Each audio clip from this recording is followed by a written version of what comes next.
عزیز ناظرین و سامعین، السلام علیکم ورحمۃ اللہ وبرکاتہ۔ سوات والے واقعے کے حوالے سے کچھ باتیں عرض کرنی ہیں۔ اس کے 3 بنیادی اسباب ہیں۔ ایک ہے عوام میں تحمل اور برداشت نہ ہونا۔ اس کی دوسری وجہ ہے عوام کا عدالتی نظام پر اعتماد نہ کرنا، اور تیسری وجہ ہے اس کے سیاسی محرکات۔ جہاں تک اس کا تعلق ہے، جو اس کا بنیادی سبب جو ہے اس طرح کے واقعات کا، جیسا کہ سوات میں ہوا، اس کی وجہ یہ ہے کہ عوام میں برداشت کا مادہ نہیں رہا۔ بلا شبہ اس کے ذمہ دار جو ہیں، یا جو بالآخر اخلاقی طور پر جس طبقے پر یا جن لوگوں پر اس کی ذمہ داری عائد ہوتی ہے، وہ بنیادی طور پر علماء کرام ہیں، جو عوام کی دینی تربیت کرتے ہیں۔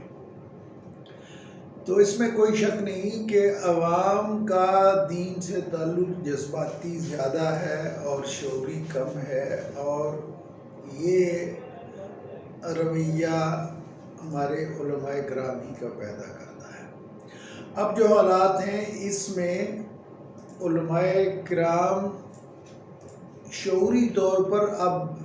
اس بات کو جان گئے ہیں اور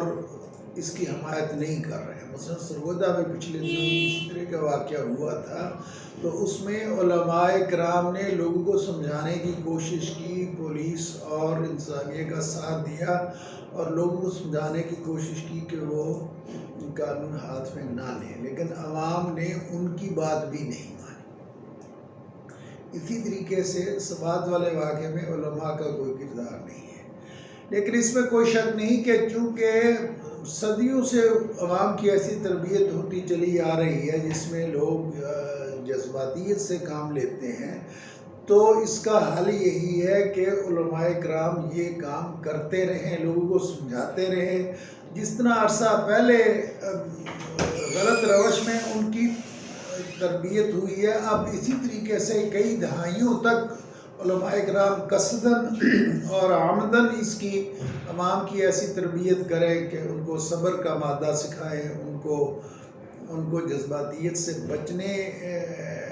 کے گر سکھائیں، ان کو اس طرف مائل کریں کہ جذباتیت سے کام نہیں لینا اور حقائق کو دریافت کرنا ہے، اس کے بعد حرکت میں آنا ہے۔ تو یہ کام بلا شبہ ان کے کرنے کا ہے، انہیں کرتے رہنا چاہیے، بلکہ ہم اس میں ایک اضافہ کریں گے، اور وہ یہ ہے کہ ہمارے ہاں جو جیلیں ہیں وہ تعذیب گاہیں بن گئی ہیں، اور وہ حالانکہ وہ اصلاح اور تربیت کا مقام ہونی چاہیے۔ تو ہمارے ملک میں اس کا رواج نہیں ہے۔ سعودی عرب میں نے دیکھا تھا کہ وہاں اگر کوئی مثلا نماز کے وقت دکان بند نہ کرے تو اس کو 24 سے 48 گھنٹے کے لیے جیل میں لے جاتے ہیں، لیکن وہاں وہ اس کی اصلاح کرتے ہیں، علماء کرام کو بلاتے ہیں، صلحاء کو بلاتے ہیں، جن کو سمجھاتے ہیں میاں نماز پڑھنے کی چیز ہے،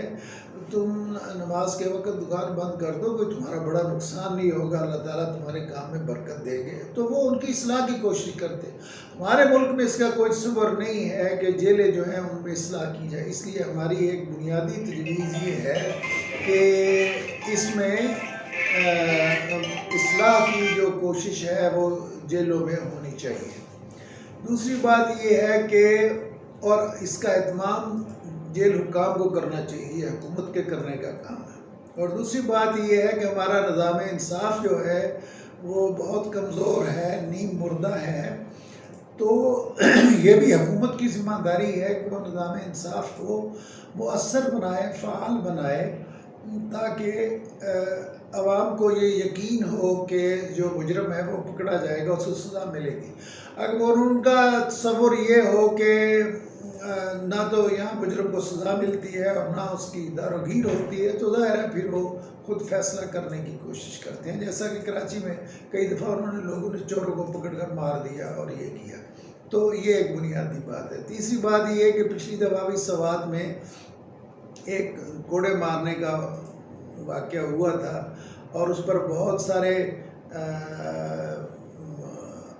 حکومتی پالیسیاں اس کی بنیاد پر بنی،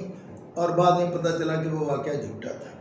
تو مطلب یہ کہ اس کے پیچھے سیاسی محرکات بھی نہیں ہونے چاہیے کہ اس طرح کے کام جان بوجھ کے کروائے جائیں یا خفیہ ایجنسیاں اس کے پیچھے ہوں۔ تو ان ساری چیزوں کو اگر ہم احتیاط میں رکھیں تو انشاءاللہ